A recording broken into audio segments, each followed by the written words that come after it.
Hello, hello, everyone. Welcome to another episode of Coach's Corner Health. I am Leslie Godet, one of your co hosts. I'm excited to be here today with my co host, Andy Lidstone. I want to just introduce myself for those of you who are new to the channel, who maybe all of you who already know who I am, but for those of you who are new, I'd like to just introduce myself. I'm Leslie Godet, mindset and emotional awareness coach for women who are on a mission to make a bigger impact in the world. They strive to adopt a both and rather than an either or mindset by doing what they love and pursuing what they're passionate about. And I show them by developing strong mindset skills, learning how to manage their emotional trigger moments. It will help them protect their time and they'll get more done. Andy, over to you. Yes, protect their time and get more done. It's funny how much our emotional triggers are the biggest thing that gets in the way of that. It's Mm-hmm. actually not, maybe funny isn't the right word, but it is interesting for sure. Hello, everybody. I'm Andy Lidstone. I'm the unconditional coach. I'm the other co-host of our show, of our consistently regular show. Um, I'm a boundaries coach. I help people um, learn what I call unconditional boundaries so that they can have better relationships, so that they can have closer friendships, so that they can get what they want more often out of life, so that they don't have to worry about conflict as much. And they can approach conflictive situations with more confidence. Um, we don't have to avoid them, yet we don't have to chase after conflict either. So, yeah, um, boundaries in relationships, and it's a wonderful conversation. So today we get to talk about help. Why do we Yes. do it but hate getting it? Ooh, why yeah. do we I why do we love doing it so much and hate getting it? Yeah. I think and I love this topic because I think this is something definitely we've actually talked about just on our own Yes. through other collaborations that we have. I think one of the things that's fascinated me about this is that we love to help other people because we feel empowered to do that. We Yes. feel like, oh, we're taking the spotlight off of ourselves and we're actually helping somebody else move through whatever the struggles that they're going through. But Yes. I think the reason that we dislike asking for help ourselves is having to then be open to accepting that someone else might have a differing opinion. And that I think probably would be, if I had to guess, probably the biggest, the biggest obstacle in the way of someone asking for help, aside from knowing that they'd have to be open about something vulnerable, being open to sharing exactly what's going on with somebody else, opening Right. themselves up to maybe feeling that they're going to be judged or criticized. But I think a lot of that just comes from, well, what another thing would be like, what makes you qualified, really? Like sharing with someone else, what would make you qualified? And we forget that Right. we would openly give that advice to someone else, but when it comes to ourselves, it can be really hard.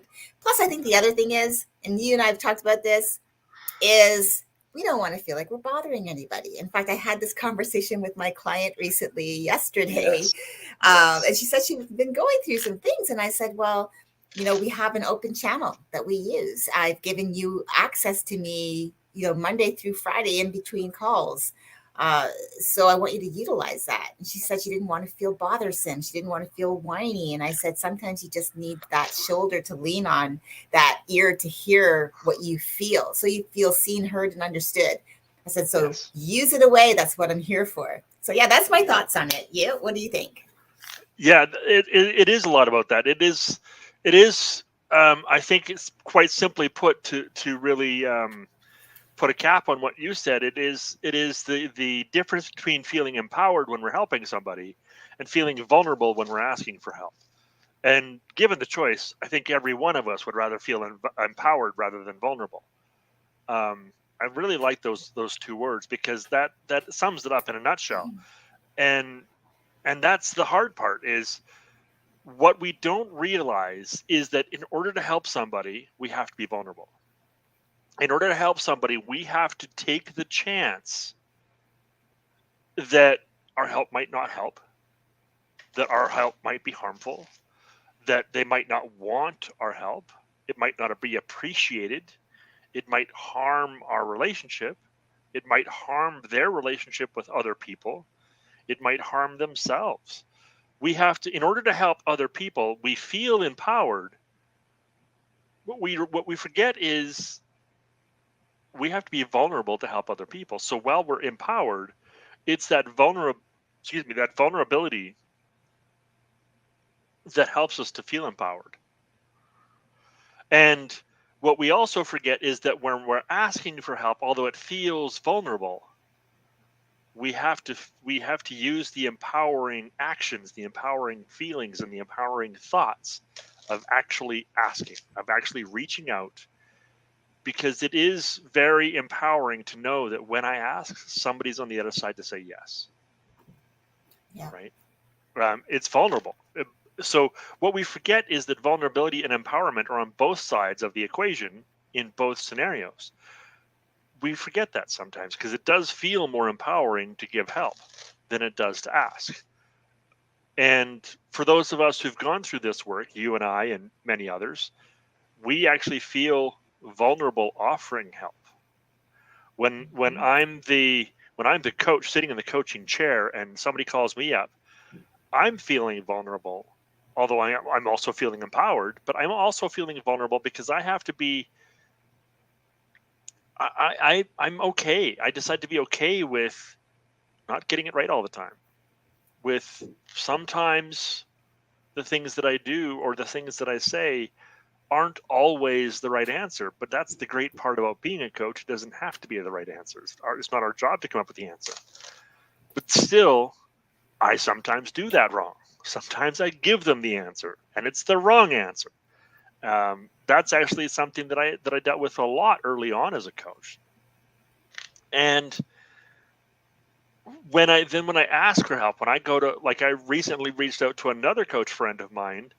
I don't just ask you for help. Sometimes I ask other coaches too. I'm shocked. I recently reached out to another coach friend of mine to ask me to support me on an issue that I think is her superpower, and I felt immediately empowered by doing so, not simply vulnerable. Of course, it was vulnerable. I had to be vulnerable to ask for help, but I felt immediately empowered by doing so because now I thought, wait a minute, I don't have to solve all my problems on my own. I don't have to do this journey by myself. I have a support system, a number of people who I can go to for help. Not just one, not just a couple, but a number of people. And this is a change for me from years ago when I used to rely exclusively on my wife for help. She was the only person I would ever go to because I didn't want to trust anybody else. And what I've discovered is that having a support system of people really helped me to feel empowered. So it is the difference between vulnerability and empowerment. It really is.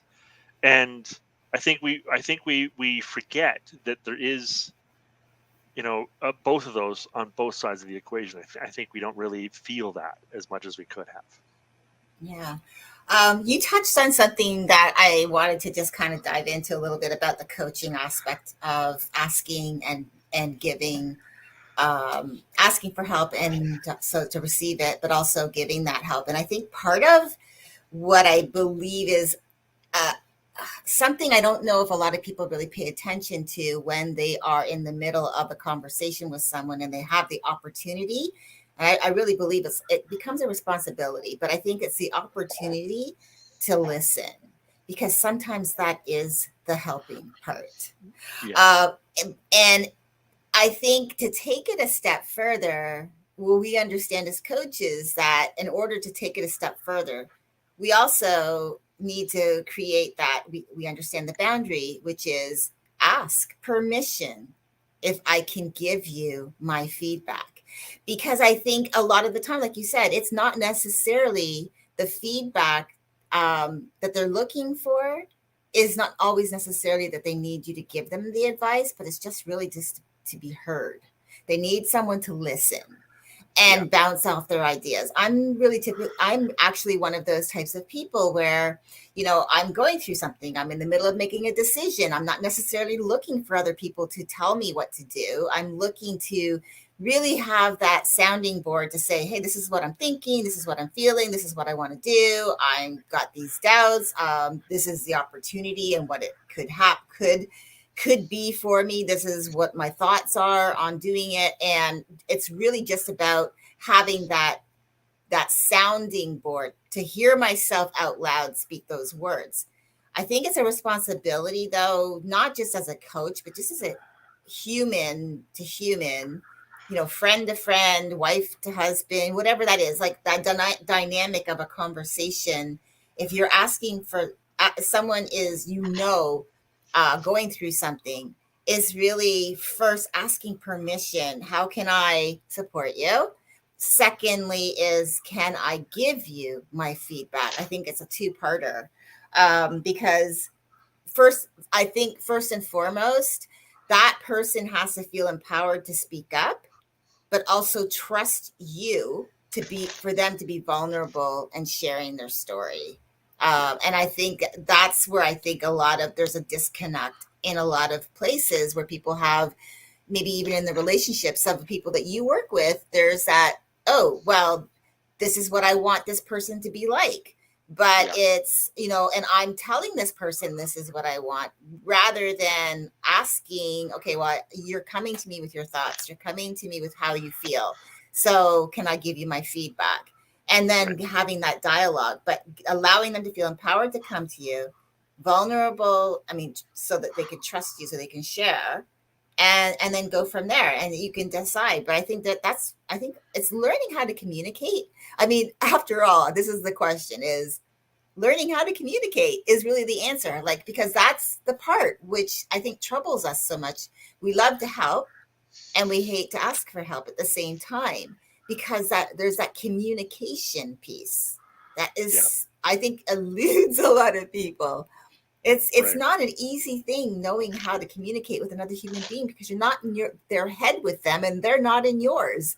So it's like learning to understand each other Yeah. from a Yeah. place. And I think part of that too comes from learning to understand, not so much from that emotional place. Because I think when you, as I've said earlier, like how I work with my clients, there really is that emotional piece.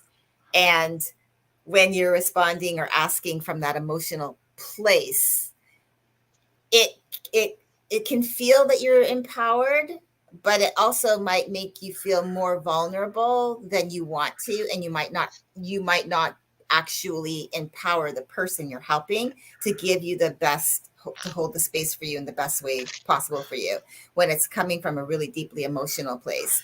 And I'm not saying that's a bad thing, but I Hmm. also want people to understand that when you do that, you open. That's why I think a lot of people have trouble, is if they're coming from that emotional place of asking for help, that they have to, I think how you work with them is set the boundary of how this, I want this to work when I'm coming to you this way, so that we can Yeah. have the best conversation. But that's going deep, right? And that Right. it takes work, but that also takes commitment, and actually the desire to even do that. Because I think a lot of people Right. just like, I'll just answer you how I feel.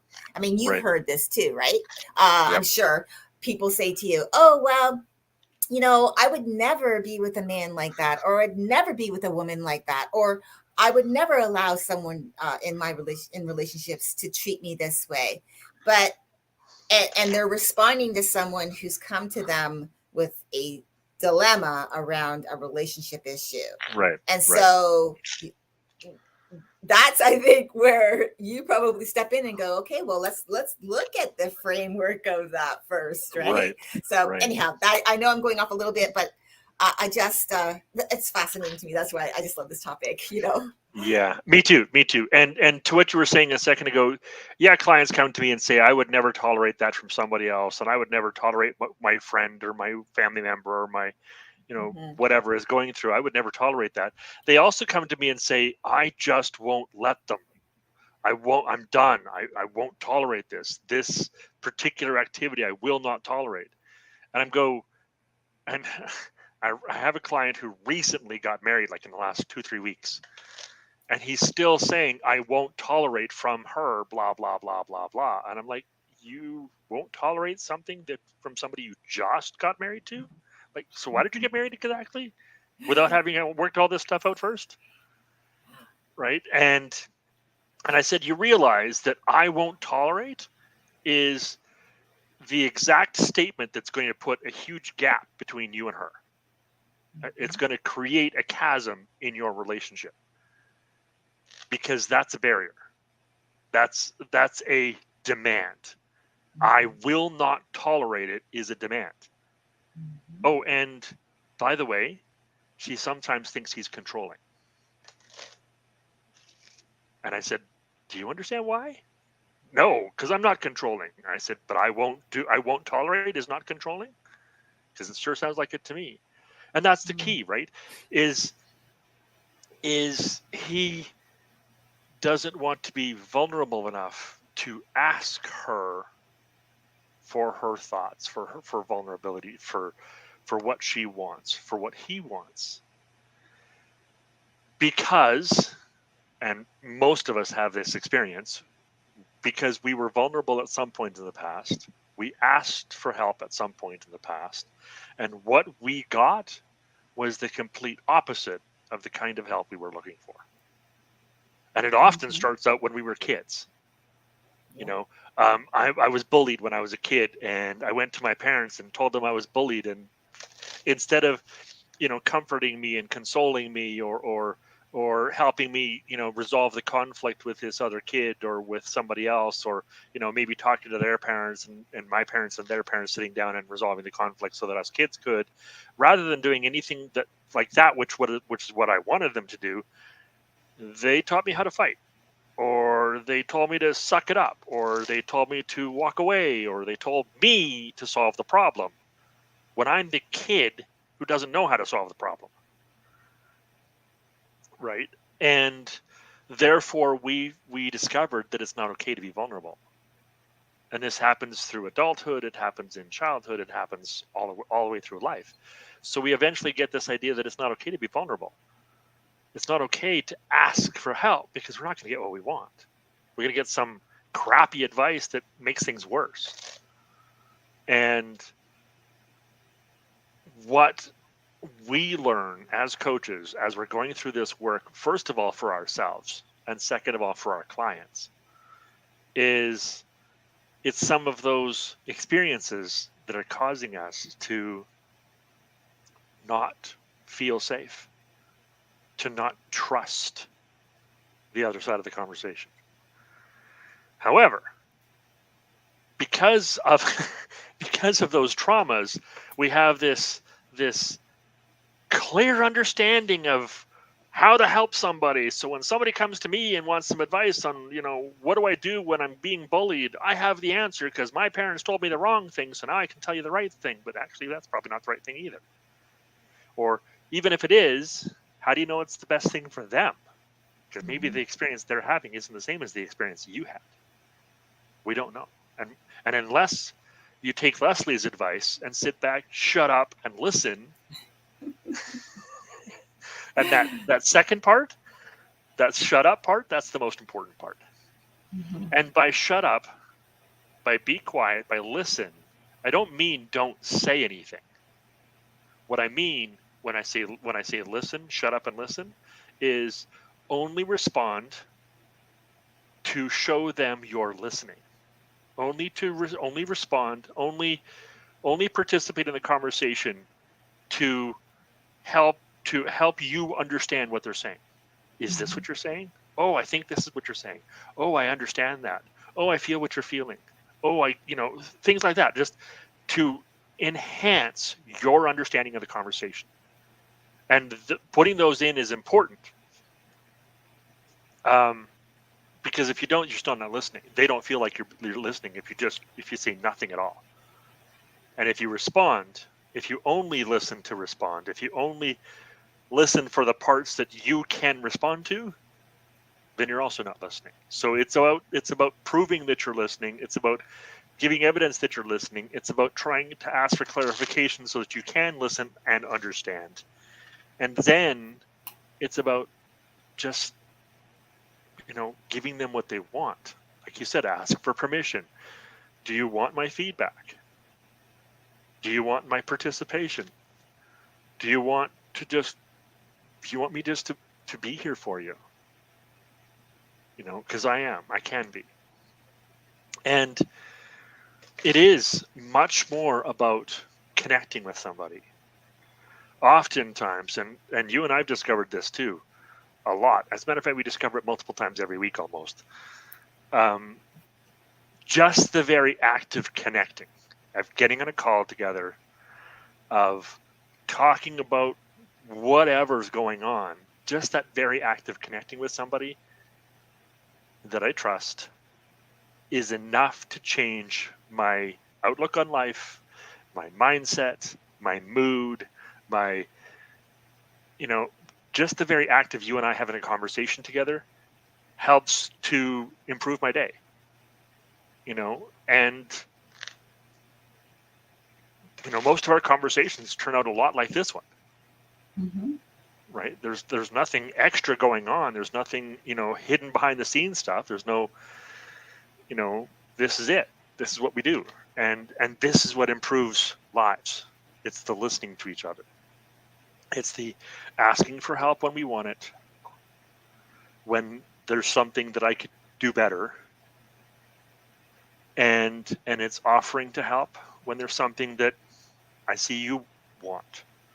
Mm-hmm. Right? Or better yet, sitting back and waiting for you to ask. Yeah. And no, I like that. And you talked about too about how people will, give their advice usually from a place of not really listening. And I think that's just patterns that people have learned. That's habit Yes. formed for ways I think they've learned these ways of communication of responding based on what they've heard.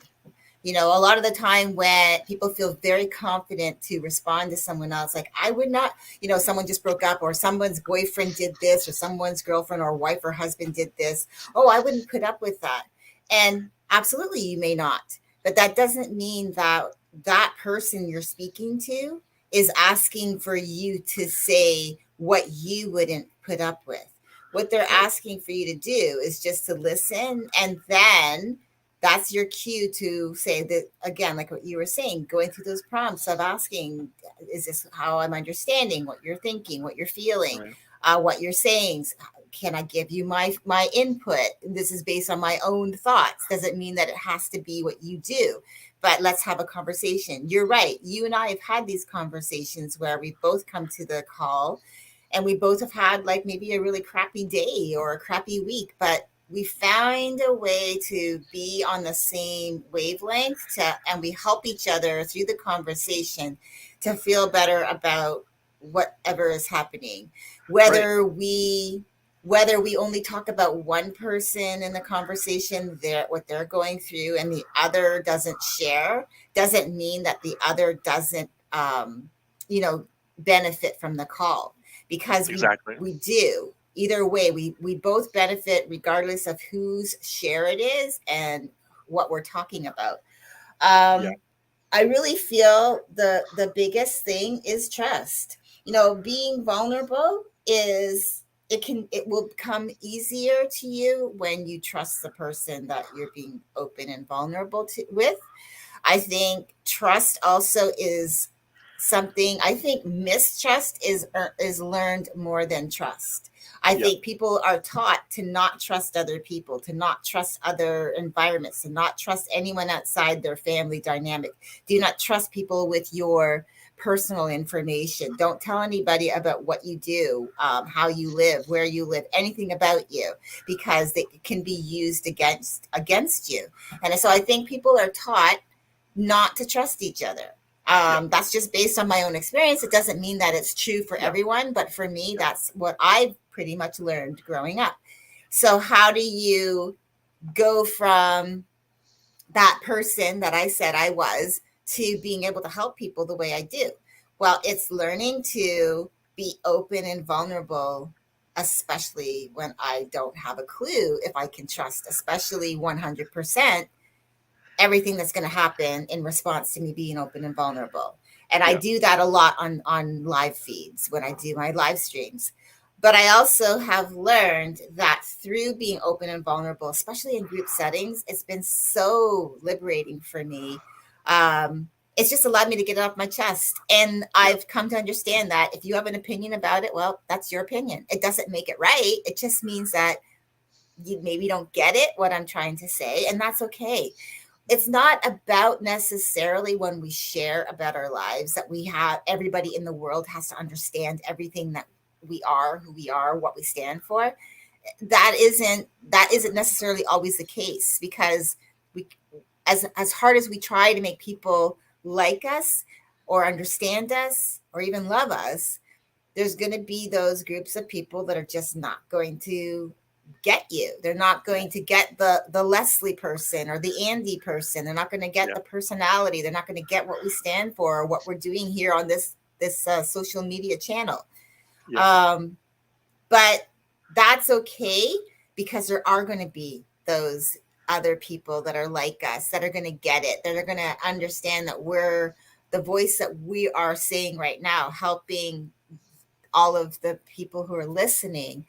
We love to help, and we would love to help you, but we're not going to just say that if you were to come on right now and start a conversation in the comments, does it mean that we're going to have a full blown out conversation with you in the comments? Not necessarily, but we could have a conversation with you outside of this live stream. And the reason why we would do that is to protect your privacy, but to protect your feelings and your emotion, your thoughts, your feelings, how you feel about something. But I think that's part of like how we help Yeah. other people, is asking Yeah. that permission. Yeah. We also had to learn to trust each other. Yeah. That was a part of our growth as friends. We've known each other now a few years, and we didn't know each other like from the beginning. I've Right. never met Andy in person. We've only met on virtual, like on Yeah. on screen like this.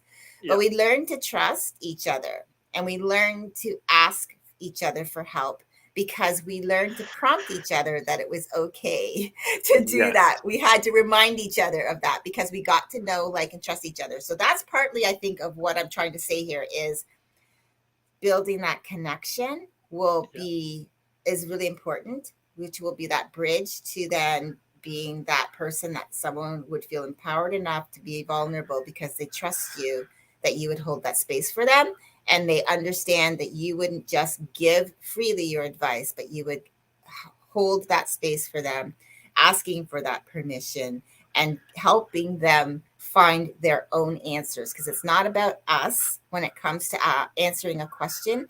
It's about the person in front of us being Yeah. able to find the answer within, based on maybe some prompts, some questions, some guidance. That's really what it Yeah. is. Yeah. Exactly. Exactly. And it is about building that trust.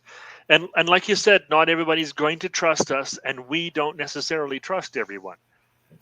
It's not about making everybody love us, making everybody like Mm-hmm. us. It's not about getting everybody to be okay. Oftentimes, and this was me.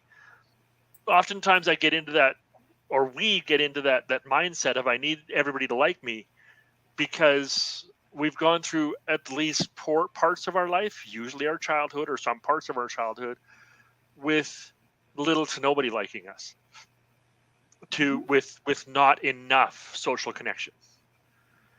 So when we go through that and we feel like a lack of social connection, whether it's because we only have 3 friends and we want 7, or whether it's because we have 0 friends and we want 6 or 4 or 2, whatever it is, even if we just want one friend and we don't have any, it doesn't matter where the circumstance is. I know a person who has like 6 friends, but he doesn't feel really close to any of them, so he doesn't feel like he has enough friends.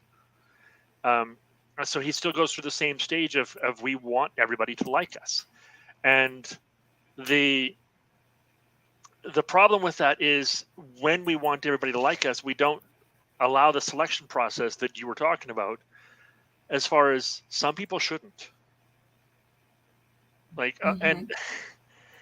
and although I think a lot of people think this is a ladies' problem, Men and women both get into relationships, romantic relationships, because somebody said yes. Because they were the person who said yes. Because everybody else said no. So if somebody said yes, therefore you must be my life partner. Right? When really they probably were great to have as a date for a month or a few months or a year, but in the end, they're actually not great partners for you, and you wouldn't figure that out unless you dated for a while. So, but because everybody says no for most of my life, somebody says yes, I'm going to marry this person. I did that, right? I wasn't the first person I dated, but I had only had a handful of girlfriends before the woman I dated, or before the woman I married. And in the end, it turned out that we weren't that good of a match, right? I didn't know that at the time, and it took us 20 years to figure it out. But we weren't that good of a match. And a lot of people go through this. A lot of people, they are scared to let go of those people who don't belong in their lives, because there hasn't been very many people in my life or in our lives. Therefore, I want to keep everyone who comes in. I want to keep them there. And that's what makes it hard to ask for help. Because if I ask for help, then they'll see my vulnerabilities. They'll see my weaknesses. They'll see those parts of me that I don't feel strong about. And that might make them run away, might chase them away, might scare them off. And that ain't cool. I don't want people to see my vulnerable parts. Mm-hmm. I don't want to see that. I don't want people to see that I am vulnerable. Or another reason is, and this is something I find with men and women as well, again, is when they have been vulnerable in the past, somebody has hurt them because of it, taken advantage of them, conned them, somebody has just really done some nasty things with that vulnerability, have really tromped on and hurt that vulnerability. This often happens in romantic relationships, but it's by no means exclusive to those. Friendships and family, it happens in those as well. Even coworkers, it happens often. So when we've had our trust betrayed like that, hard enough and often enough, we shut down our vulnerability. We choose not to be. And again, it makes it harder for us to find those relationships in the future. Eventually, a lot of people just decide, I don't want a relationship. I'm just going to be alone the rest of my life. There's actually fairly new research that says more and more people are choosing that option. Mm-hmm. Right? So asking for help is hard. However, somebody wants help, almost everybody will volunteer to step up and offer it. Volunteer to step up and say, I want help. This other coach that I asked for help, she doesn't have a lot of time and resources available to do coaching. So she hasn't been doing much coaching. But when I reached out for help, it took her a matter of 4 minutes to answer me and say, yeah, I'm there. I don't know when, I don't know how, but I'm there. Right? Because it's easier to offer help, to say yes to helping. And that's the part that there is a difference. And if we really want to connect, and this is part of what you and I used to build trust, part of what we did is we allowed each other to help us. I allowed you to help me. You allowed me to help you. We were in a group of a few other people, so we each allowed each other to help everybody. It turned out you and I were doing more of the helping than the others, which is why we split off and did this other group instead. We did another group instead, in which we've invited different members who are now all of us helpful. And that's part of this building trust. That's part of how we built it, right? You try. It's a trial and error process. And in trial and error, it requires vulnerability. In learning who we can trust, it requires vulnerability. And that vulnerability is what creates the connections we as human beings that we crave. that we Yeah. crave with the deepest parts of our souls. Yeah. I agree with you for sure. So now we've you've got some other questions that you had kind of wanted us to go through. One of the things I wanted to touch on was, how you had talked about us. We want to feel in a. It's almost, I don't know, in a not necessarily empowered, but maybe is it a place of power? Is it a place of strength? Should it be a place more of compassion? Isn't compassion also maybe being vulnerable to, like you said, maybe not getting it right? Maybe taking on the energy of the other person who is sharing what's going on in their life, and it brings you into that energy. Yeah. So how do we talk about that? Because I know that I know for myself personally, when I am the as what they would call an empath, I take on other people's emotions just because, Mhm. and hence an emotional awareness coach, right? Yeah. But I think that is part of, I've given myself permission that that's okay. That's part of what I do, Hmm. and I feel that it's a strength. Yes. So I would look at that as a strength, but how do we know that we should look at it less of a strength maybe and more of compassionate piece? I mean, I'm trying to wrap my head around what that would mean. So, I mean, are you getting what my question is? Well, let me attempt, and this is an example of us doing what we were just talking about. Let me attempt Yes. to understand. Um, I believe it's a question of how do we um, see helping somebody as I have the I have something they need. I have a strength. I have a power that they're asking for. Whether that's simply to listen, or whether it's the answers or some sort of a solution. But I have something that they want, and that is the strength that I have.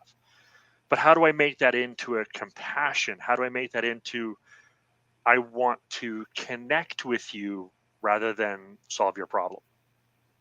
Is that where you're going with that?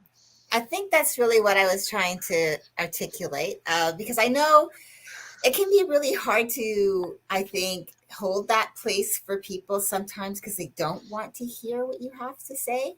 Hmm. So it's finding a way to be in that place with them, to listen, asking them if you can give your feedback, not necessarily them responding in the way that you thought they would. As an example, I had posted something online a few weeks ago around something to do with self-love, and one of the people that I am connected with, I think it triggered her in a Yeah. way that she became very defensive. Now, I had started the post as a way to gauge people, to get people talking to each other. I feel like we're better together when we communicate and we allow each other to help each other. Yes. Not necessarily saying I'm telling you what to do, but through my own experiences, this is how I've managed. And that's how I phrased what I said. But I Mhm. think it triggered something within her to fight back as if it was an opinion rather than an experience. Mhm. And so that's what I was saying. Like it is a strength of mine to understand, how, look at the emotions. But I think for me in that instance, I did immediately feel it. And I immediately fell back into that compassionate place where I was like, I understand this may not sound for you what you would do, but this was from my own experience for me that this worked. I made her feel like, okay, I don't want you to feel like this was about you. This was about me. Mhm. And that was what I was trying to do. But yeah, I think when it comes to giving help, especially on social media, when you're not really directing it at one person, but you're directing it at everyone and you're asking a question, that can be really hard as well. And I think that's where I was going, was just trying to start a conversation. And that was in my way of asking, what do you think? What's your idea behind it? Now, that's the same as Right. if I had asked you, what's your thought on this? What's your idea? But Yeah. your response to me might trigger me in a way. It was like, well, that's not what I was asking. Right. And I don't know if that makes sense. I'm It trying to does. explain it the best I can. But yeah, Yep. that was the experience that I had. Yeah. So from a place of strength, then sounds like when you say coming from a place of strength, it sounds like you might be coming from or you're talking about when somebody's coming from a place of I know the answer, Mm-hmm. or or or I know what you're trying to say, or I have this idea of what you're doing or what you're saying, Mm-hmm. and I know you better than you know you is something I've heard somebody say on that same line of thought. Right. Um, I know how you react. I know how you respond. I know what you do in these cases. Right. Um, and and although that feels like a position of strength, what it actually is, how it comes across, is a position of pride. Mm-hmm. I know better than you do. I'm better Mm-hmm. than you. Mm-hmm. And it does feel like a position of strength. Pride Mm-hmm. often feels like strength, and whereas a position of compassion, conversely, says, "I think this is what you're trying to say. Is this what you're trying to say? Are you trying to connect with me? Are you or do you are you is this your problem, or is this what you're trying to describe, or is this what you're trying to, I really want to connect with you. I really want to understand. Can you help me understand? I think this is what you're trying to say. Can you help me understand?" Mm-hmm. A position of compassion is the exact opposite of a position of strength as far as that's concerned. It's not a position of pride, it's a position of humility. I hope I'm getting you. I feel like I'm getting you. Am I getting you? Is this correct? Am Mm-hmm. I understanding you all right? Which is essentially what we're doing in this conversation right here, right? You were trying to come Exactly. up with a point. I said what I thought it was. You clarified with an example and a little bit more clarification, and now we're trying to come closer to the point, right? Right. And and that's where the position of humility for both you and myself, Mm-hmm. because we're both trying to come to a position of understanding. I want to understand you. You want to understand me. We want to bring this as an example into the conversation, Right. right? And this is, I think, one of the things that makes our conversations so powerful, so much more powerful than what we would do as ourselves just in our live stream of our own, is that we're having these conversations. And a lot of the points that we bring up in conversations, we do live in the conversation, like Mm-hmm. we've just done here. Yeah. So get back to the question. Was that closer to what you were trying to say? Yeah. Exactly. Perfect. Perfect. Great. Exactly. Yeah. That's what we're trying to do And here. yeah, yeah, exactly. And I think that's one thing. Is I also believe too that compassion can be a sign, not only a sign of humility, but it can be a sign of strength, meaning that you are humbling yourself before someone. And it Yes. doesn't mean that you're weak, because I think that's the other thing, is that people, one of the things you said is people want to feel strong. They don't want to feel weak. And I think also that could be, backing down. I don't want to back down. I'm going to say how I feel. This is what I feel. This is what I think. No, you got it wrong. You're not saying it right. And so people can actually come from that point of view, or they could come from that strong, humble point of view, where it's like how you were saying, is this what you were trying to say? Am I understanding what your point was? I'd really like to understand. Are you connecting with me? That, I think, is really more important, is putting it back on the person that you're talking to, so that they know that you truly want to understand. I think that instead of coming from that place where I have all the answers and this is the answer, instead saying, I don't have all the answers. So tell me, is it, but I'm willing to listen. I'm willing to learn. I'm willing to another point of view. I'm not always right, and even as a coach, I'm not always right. I've had moments where I haven't always gotten it right. Yeah, me too. Does it suck? Yeah. But honestly, it's growing. It's a growing moment because it has allowed me to remind myself that maybe I wasn't listening closely enough, because we are all unique. We're all individually thinking different things. Our experiences could be similar, but we don't have the same perception of it.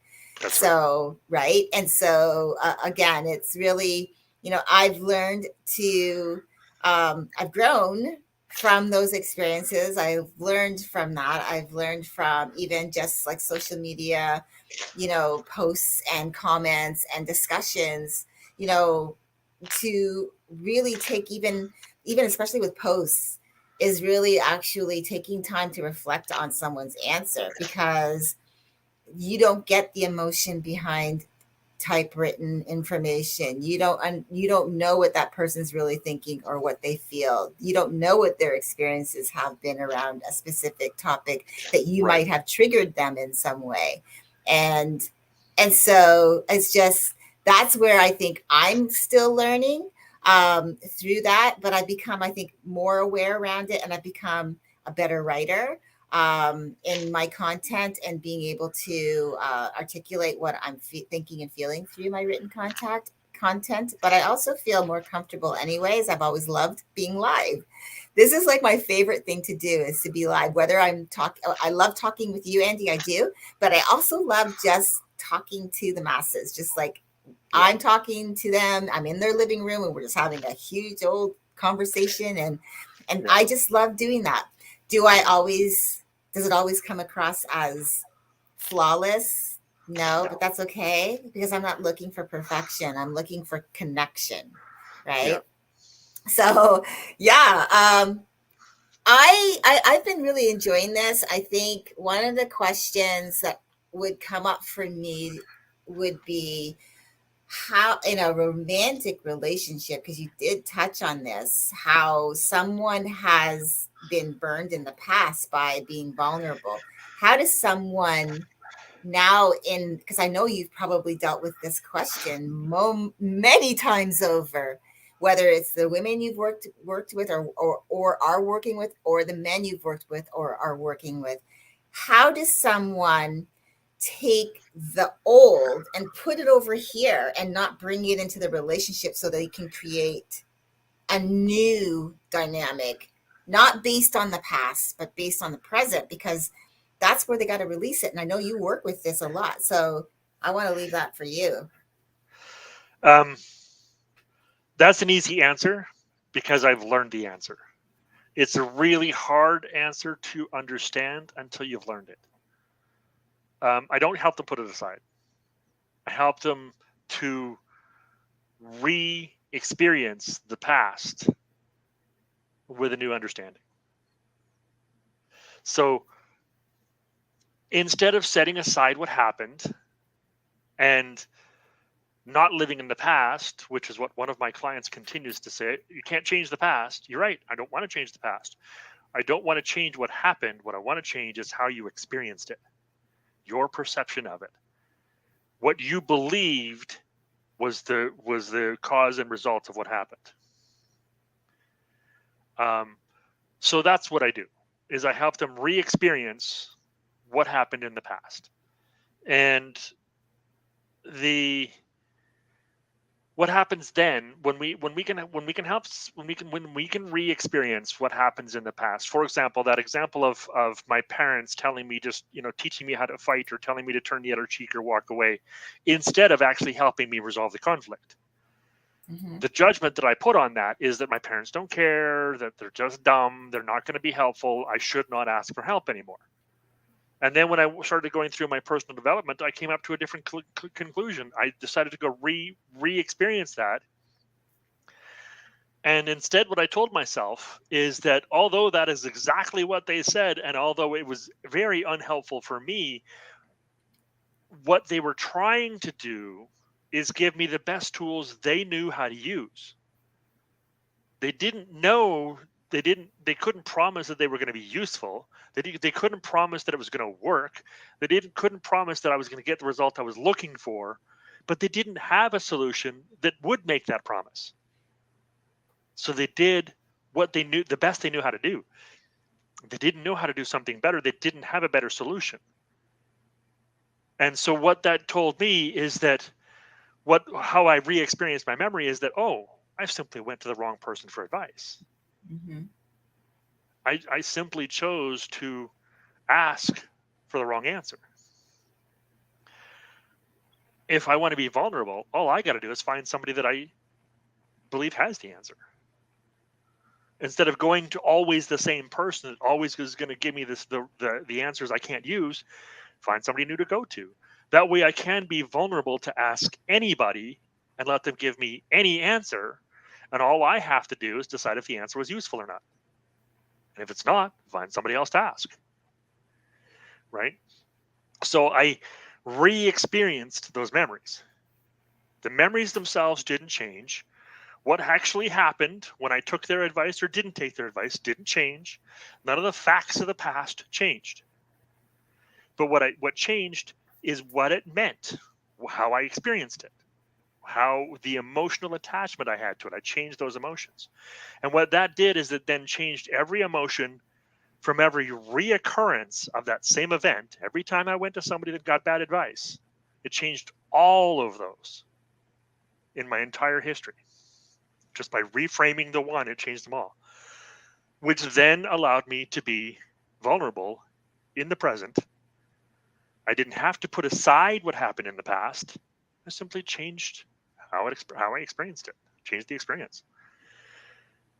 So it's an easy answer. I don't put it aside. I change the experience. It's a much harder thing to do, especially without guidance. I didn't do that. What I just said, what I just described, I didn't do that on my own. I didn't know I could do that on my own. And it took a number of experiences, a number of coaching sessions with various coaches to actually get to that result. Now that I've had that, I can walk somebody and have walked clients through that. But it took me quite a while to learn it the first time. Yeah, no, I love that. That's the experience. That's how we change it. Yeah, no, I love that. And I asked you that question. I mean, we are similar in that we both do that. We do take them back through the past. But I wanted to know from your perspective, because you do deal a lot with relationships based on boundaries. Whereas my coaching is more about around the love of self, like, because I really believe that it's how we think ourselves about us. We make a lot of our names that we give ourselves, the identity that we provide ourselves is based on, of course, the other people in our lives, our experiences, all of those things, that we had all those experiences through life. But then we label ourselves, or we've allowed labels to continue on in the process, and we've adopted them. We've decided, okay, you called me that. You said I won't amount to anything, so I'm going to say I won't amount to anything. You say that I'm a screw up. Okay, I'm going to say I'm a screw up. It becomes this self-identity thing, and I think a lot of that comes down to not really liking the person that you are, and that really it does come from the past. I think a lot of people don't realize that everything in life, even from this moment going forward, is going to determine, how you're going to go through your life. So this moment today is whatever you're going through.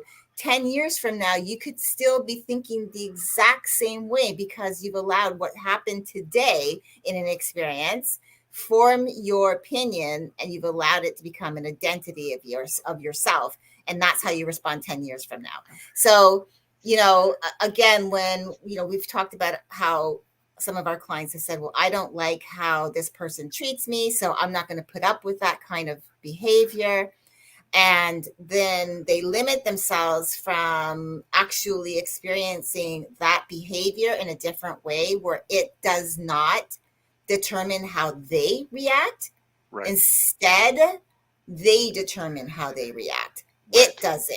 Because again, we've talked about this even in the past. I've said to you, someone can come up to you and punch you in the face. Yep. You have two choices, respond or not. And how you respond is up to you as well.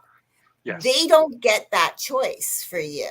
Yeah, yes, they might be pushing a trigger to do that, right. And but getting a punch ultimately, in the face is a big trigger. yeah, but ultimately it comes down to what you decide to do. So, Yes. and again, that is really, I think, how we talk to our clients. It's how we guide them. I think really this has also been a process for me. I didn't go through this. Anything I go through, I should rephrase that. Anything I do with my clients is based on personal experience of what I've gone through, knowing that it works so that I can guide other people. Because Yes. I don't want to make something up that doesn't, if I have no idea the outcome, the transformation. So we've Exactly. both been through certain things. We understand the process because we've experienced the process. It does not mean our clients are going to experience it the same way, but we Right. get to help them take from it the meaty pieces that helps them get the transformation they're looking for through our guidance, through our prompting of the questions, through our prompting of like the direction to go. And how we take them through that, whether it's a long conversation, a short conversation, whether it's an exercise, whatever that looks like, the Yeah. experience is, I think it ultimately it's just really comes down to the choices that we decide through our past. So when we say we love to help other people, that could be based on what we've seen other people say and do, and we give that advice freely because we've heard everybody say that, we've Yes. seen people do that, or we allow ourselves to like really take the time, like you said, I'm going to listen to you, I'm going to really hear you, and I'm going to then repeat back to you from a compassionate place, a humble place, to see if I understand so we can connect this way. Can I then give you my feedback? Are you open to receiving it and allowing that dialogue? The other side to that coin is asking for help. How do we learn to do that when we've maybe been burned in the past? I'm one of those women that you mentioned about having a past previous romantic relationship, being open and vulnerable, sharing a part of my past, my trauma, and having that thrown back at me in a very Yeah. negative and very harmful way.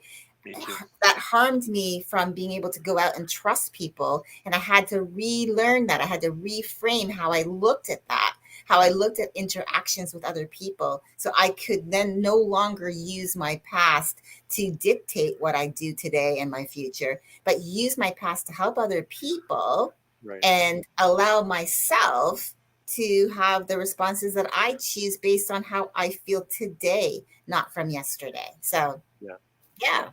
So, thank you Yeah. for this That conversation. that's exactly it. It's not a matter of it's not a matter of weakness. It's not a matter of strength. It's not a matter of right or wrong. It's not a matter of my opinion versus your opinion. It's much more of a matter of what decisions do you want to make and what decisions from your past can you change. You can't change the decisions about the actions you took, but you can change the decisions about what those actions mean. The actions that you took or that somebody else took. You can change the decisions about what they mean, about the value of those actions, of those events. You can change those decisions. And you can decide who you want to connect with and who you don't want to connect with. And if you want to connect with Leslie or I, our email addresses are in the About page.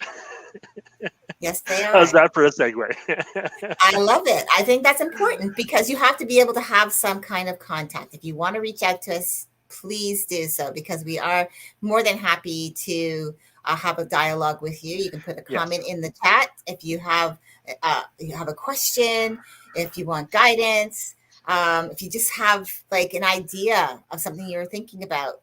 We are open to receiving. Yes. Yes. And thank you very much, everyone, for watching the show, for participating. Thank you, Leslie, for another wonderful conversation. I can't get enough of these. We could do these daily, and I wouldn't get enough of them. Thank you so much for the participation, for the conversation. It's been brilliant. The wisdom that we bring out of each other is just incredible. I love how you phrase things. Thank you everybody for watching. Thank you for participating. Please like this video if it was helpful to you, or if you think it can be helpful to somebody else, share it around. If you have anything to say, leave a comment, let us know. YouTube likes when you do those things. That helps us get more audience. It helps this video get seen by more people. So yeah, do the thing. If you think this was at all helpful or useful to you or somebody else, do the things that YouTube likes so that it can spread it around too. Thank you very much for participating. Thank you for watching, and we'll see you again next time. Yeah. Next week. See you Friday. Have a great See you week. Friday. Bye bye, everybody.